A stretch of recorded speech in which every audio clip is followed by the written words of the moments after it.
Okay so hello everyone. और आज की इस वीडियो में हम लोग डिस्कशन करेंगे रीडेबल स्ट्रीम के बारे में। लेकिन सबसे पहले मैं आपको ये बताना चाहता हूँ कि रीडेबल स्ट्रीम पढ़ने से पहले मेरा एक और वीडियो है जो कि है राइटेबल स्ट्रीम पे। वो मैंने जल्दी ही पब्लिश किया हुआ है जो कि है कल, और उस वीडियो को आप जाके देख सकते हैं ताकि आपको एक क्लियर अंडरस्टैंडिंग बने स्ट्रीम का। ठीक है, अब हम डिस्कस करते हैं रीडेबल स्ट्रीम के बारे में। तो हमने राइटेबल स्ट्रीम में कल डिस्कस किया था कि एक बफर होता है यहाँ पे, अगर मैं आपको दिखाऊं, और उस बफर में हम डेटा को राइट करते जाते हैं, और उस बफर की जब एक लिमिट होती है वो फुल हो जाती है, देन हम उस बफर से डेटा को उठा के अपने फाइल में रखते हैं, या फिर अगर हमें नेटवर्क को भेजना है तो हम नेटवर्क को भेजते हैं। तो यहाँ पे रीडेबल स्ट्रीम भी सेम तरीके से काम करता है। रीडेबल स्ट्रीम में भी बफर्स होते हैं, और होता क्या है कि वो जो रिसोर्स है जिसको हम रीड करना चाहते हैं वो पहले बफर में लोड होता है, और देन उसके बाद हम उसको कंज्यूम करते हैं। इम्पॉर्टेंट इसलिए है रीडेबल स्ट्रीम को समझना।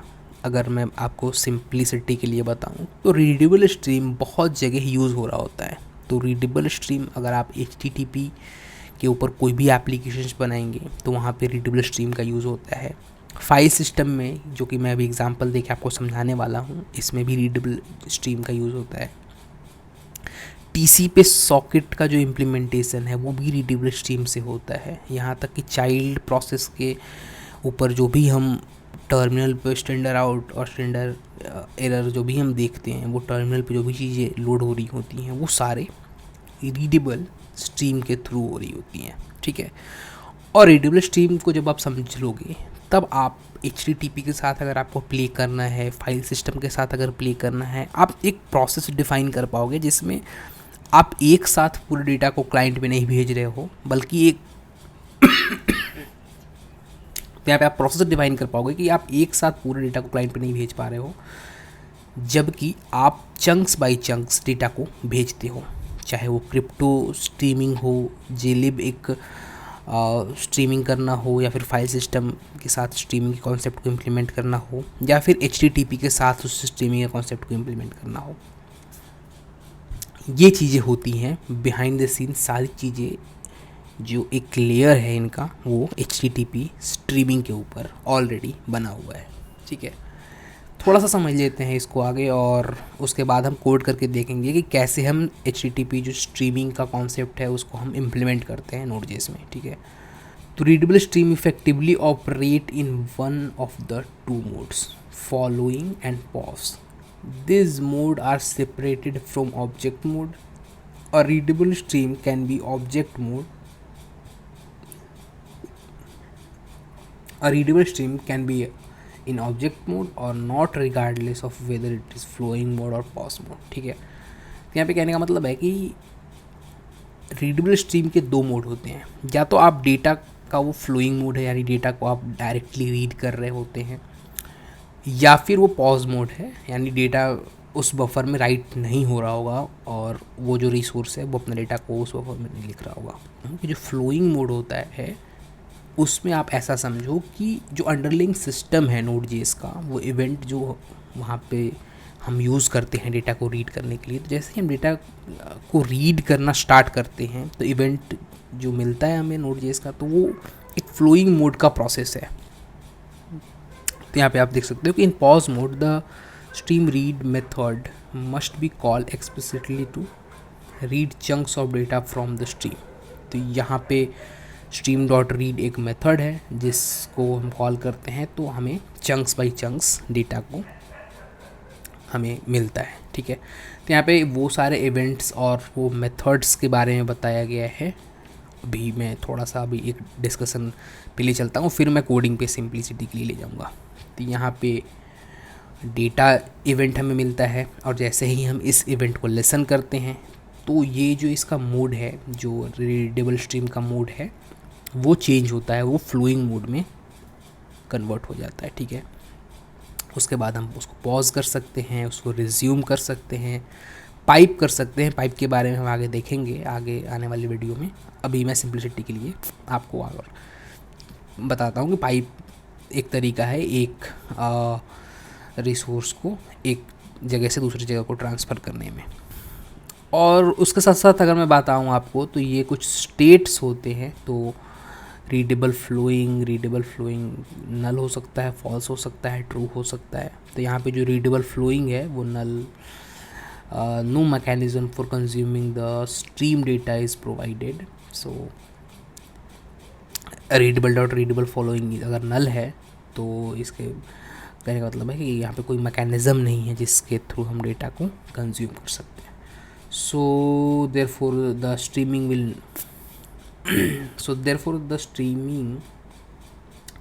will not generate data while in the state attaching listener for data। तो अगर आप डेटा के ऊपर इवेंट लिसन भी करते हैं और रीडेबल फ्लो अगर नल है तो वो किसी भी तरीके का डेटा जनरेट नहीं करेगा।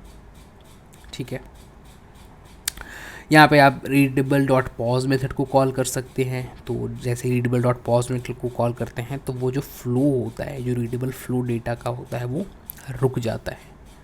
अनपाइप कर सकते हैं, जब मैं पाइप पढ़ाऊँगा तो फिर अनपाइप के बारे में भी बताऊँगा। इस क्या है अनपाइप का मेन जो एक्चुअल यूज़ केसेस है वो क्या है। बिना देरी किए कोड करके चीज़ों को समझना शुरू करते हैं, क्योंकि कोड से चीज़ों को ज़्यादा सही समझ में आएगा और उसके साथ साथ आपको वो भी पता चलेगा कि हम कैसे चीज़ों को हैंडल करते हैं। ठीक है, तो यहाँ पे मैं आ गया हूँ अपने स्ट्रीमिंग वाले एग्जांपल में, और ये हमने कल के वीडियो में डिस्कशन किया था। तो अगर आपने कल का वीडियो नहीं देखा तो आप जाके कल का वीडियो देख सकते हो, जिसमें मैंने राइटेबल स्ट्रीम के बारे में डिस्कशन किया हुआ था। आज मैं एक और फाइल बनाता हूँ, रीड स्ट्रीम .js। ठीक है,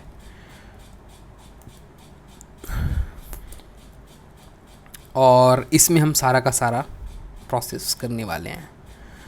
तो ये फाइल काफ़ी हैवी है, तो मैं एक सिंप्लिसिटी के लिए source.txt नाम का एक फ़ाइल बना लेता हूँ।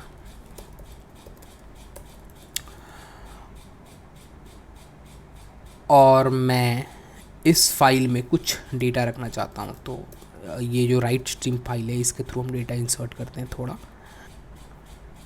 और आप देख सकते हो कि यहाँ पे हमारे पास वो जो सारे नंबर्स हैं वो हमें देखने को मिलते हैं। ठीक है, अब हम रीड स्ट्रीम डॉट जेएस के थ्रू इस source.txt को रीड करते हैं और हम उसके बाद समझते हैं। तो सबसे पहले तो हमें इंपोर्ट करना होगा fs मॉड्यूल को,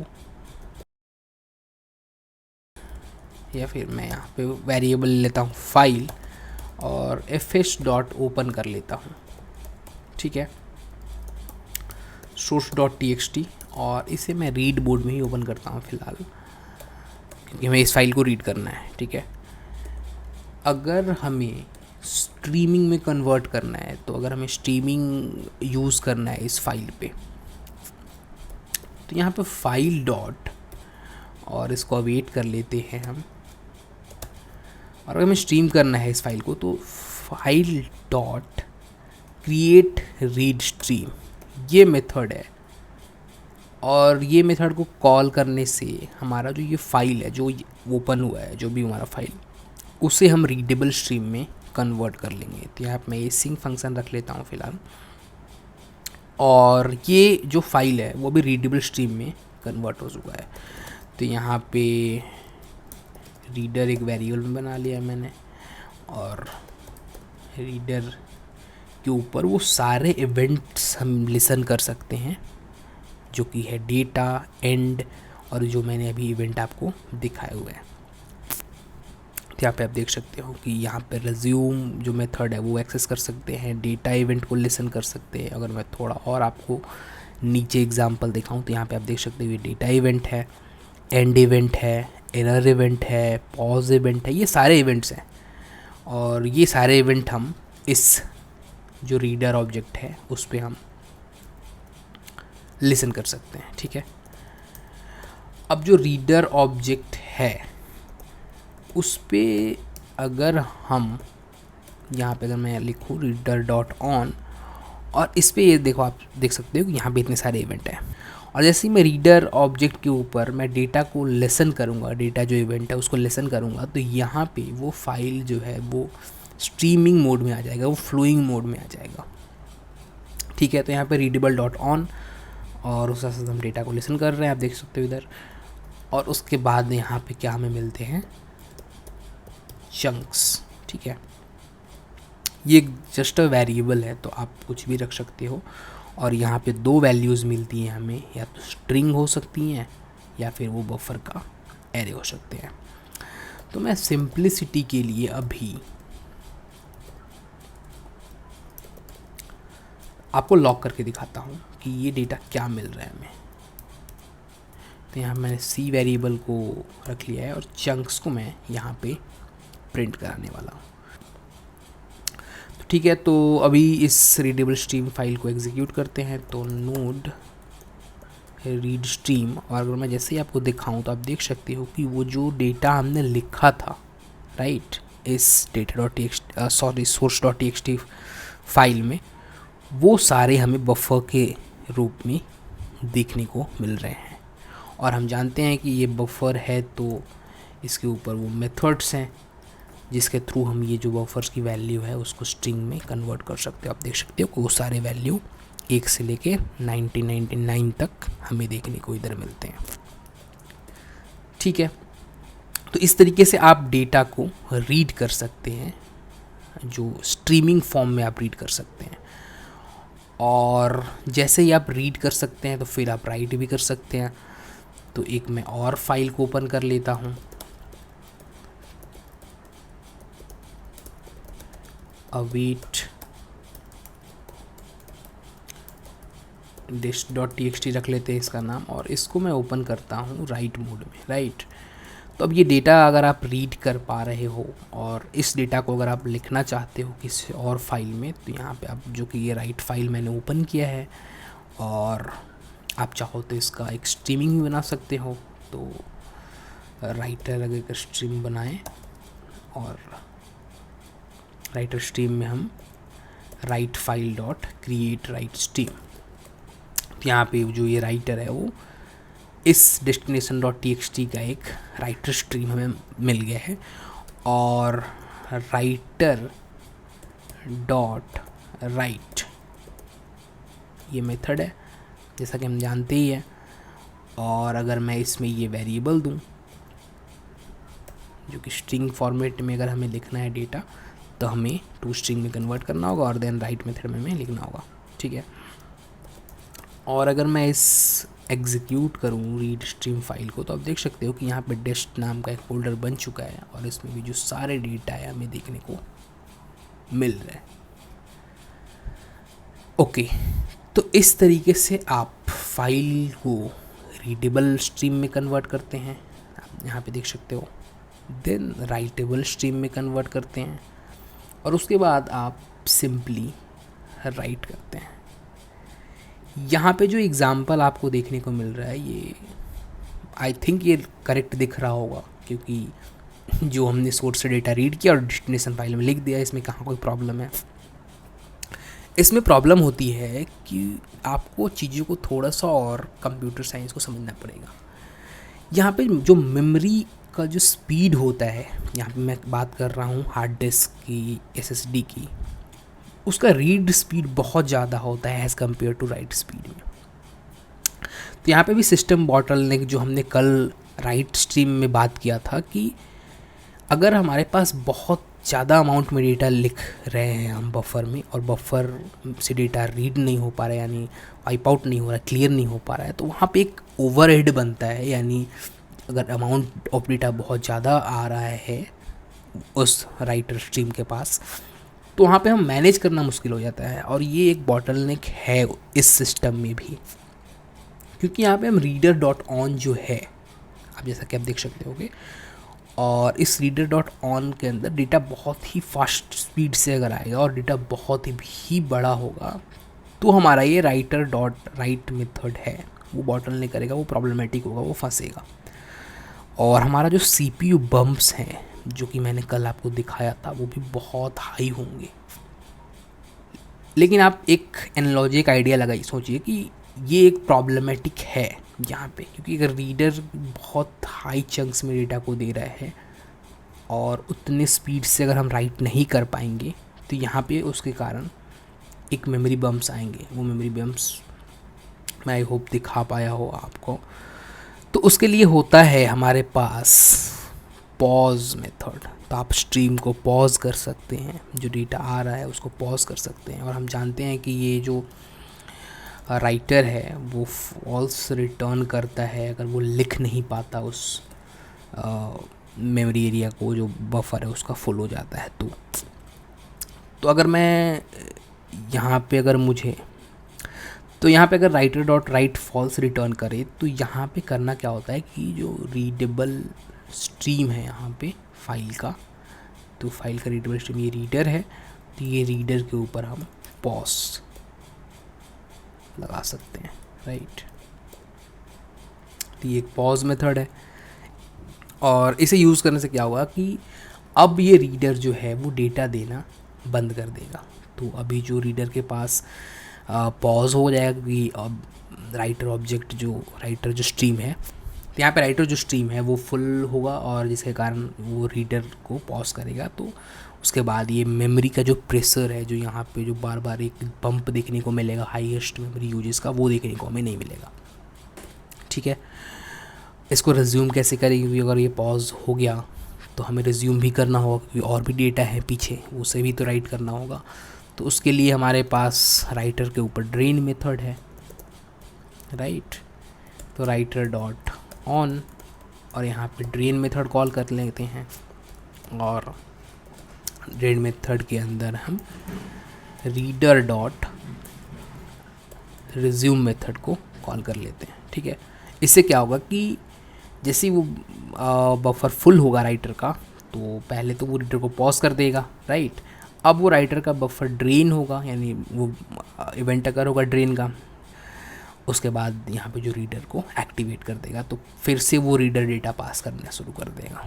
और इस तरीके से अगर हम लिखते हैं अपने जो फाइल को, अगर हम हैंडल करते हैं, तो यहाँ पे हमें किसी भी तरीके की मेमोरी प्रेशर भी नहीं देखने को मिलेगी और उसके साथ साथ हमारे पास लो मेमोरी कंजम्पशन में एक हम बड़े से बड़े फाइल को हैंडल कर पाएंगे। तो यहाँ पे मैं अगर रीड स्ट्रीम को आपको रन करके दिखाऊं तो आप देख सकते हो कि अभी जो भी मेमोरी यूज़ होगा वो आई थिंक ये बहुत ही क्विकली ये चीज़ें क्रिएट हो जा रही हैं, लेकिन मैं सिंप्लिसिटी के लिए पहले तो डिलीट करता हूँ इस फाइल को, राइट। और एक मैं रन करके दिखाता हूँ आपको, फिर भी ये बहुत ही स्पीड से प्रोसेस कंप्लीट हो रहा है। आई होप आप समझ पा रहे होंगे। लेकिन यहाँ पे वो अगर मैं ये फ़ाइल की साइज़ बढ़ा दूँ तो आपको वो चीज़ें देखने को मिलेगी। तो अगर मैं डेटा का साइज़ बढ़ाऊँ और तो यहाँ पे सोर्स के अंदर एक बड़ा सा नंबर रख लेते हैं, क्योंकि यहाँ पे हम बफर का जो साइज़ है एक बार में उतना ही डेटा को राइट कर पा रहे हैं, राइट। तो ये हम कितना भी स्पीड से लूप ये चल रहा है हमारा, हम उसे उस लेवल पे नहीं राइट कर रहे हैं। अगर अभी मैं देखूँ तो यहाँ पे 2.5 GB के करीब यहाँ पे हमारा फाइल बन चुका है, राइट। रीडेबल स्ट्रीम में हम थोड़ा सा चेंजेस करते हैं। तो यहाँ पे data.txt के बाद मैं यहाँ पे source.txt रख लेता हूँ और मैं रीड स्ट्रीम को रन करता हूँ और आपको मैं प्रोसेस दिखाने की कोशिश करता हूँ। तो आप देख सकते हो कि यहाँ पे हमारे पास 27 MB और इस तरीके का ही एक हमारा मेमोरी कंजम्पशन देखने को मिल रहा है और एक बम्प नहीं देखने को मिल रहा है। जो एक मेमोरी एरिया में बहुत बम्प आया था पिछली बार, वो देखने को नहीं मिल रहा है। कंटिन्यूस स्पीड से 2.5 GB का फाइल जो वो है वो देखने को मिल रहा है। और हमारा आप देख सकते हो कि यहाँ पे ये फाइल सेम फाइल कॉपी हो चुका है। और अगर मैं फाइंडर में भी आपको दिखाऊं और यहाँ पे राइट, तो आप देख सकते हो कि ये सोर्स का जो साइज़ है और जो डेस्टिनेशन का साइज़ है वो बिल्कुल एग्जैक्टली सेम है, ठीक है। तो हमारा डेटा पूरा का पूरा कॉपी हुआ और भी मेमोरी बम्प भी नहीं आया, जो कि पिछली बार हमें वो रेड कलर और येलो कलर से देखने को मिल रहा था, ठीक है। आई होप आपको समझ में आया होगा कि रीडेबल स्ट्रीम को यूज़ कैसे कर सकते हैं, इफ़ेक्टिवली यूज़ कैसे करते हैं। और जब हम रीडेबल राइटेबल स्ट्रीम को यूज़ करते हैं तो उस समय हम किन चीज़ों को ध्यान रखते हैं, पॉज स्टेट क्या करता है रीडेबल में, रिज्यूम क्या करता है, और वो हम किस तरीके से हैंडल कर रहे होते हैं। आगे आप इस डॉक्यूमेंटेशन को और भी पढ़ सकते हैं, इन स्टेट के बारे में समझ सकते हैं, उसके बाद और भी मेथड जो कि एंड मेथड है उसके बारे में पढ़ सकते हैं। तो इस तरीके से आप हैंडल कर सकते हैं चीज़ों को, और भी चीज़ों को बारे में पढ़ सकते हैं। और उसके बाद HTTP जब हम पढ़ेंगे तो उसमें हम समझेंगे कि कैसे रीडेबल स्ट्रीम यूज़ हो रहा होता है वहाँ पे मोस्ट ऑफ द केसेस में, जब हम क्लाइंट साइड से डेटा भेज रहे होते हैं, फाइल भेज रहे होते हैं, और वो फाइल जब यूज़ कर रहा होता है Node.js, तो वो कैसे एक स्ट्रीमिंग फॉर्म में हम वो फाइल के डेटा को, बड़े से बड़े जो वीडियोस वगैरह जो के डेटा जो होते हैं उसको भी हम कैसे एक्सेप्ट कर रहे होते हैं। ये इंटरनल कॉन्सेप्ट तक हम पढ़ेंगे सारी चीज़ें। ठीक है, आई होप ये वीडियो आपको समझ में आया होगा और अच्छा लगा होगा। और अगर आपको इन्फॉर्मेटिव लगा है वीडियो तो आपको करना क्या है, लाइक कर दो वीडियो को और सब्सक्राइब कर दो अगर ये वीडियो अच्छा लगा, और Node.js को और इन डेप्थ कॉन्सेप्ट के साथ अगर पढ़ना चाह रहे हो और भी टेक्नोलॉजीज़ को, तो thank you for watching this video.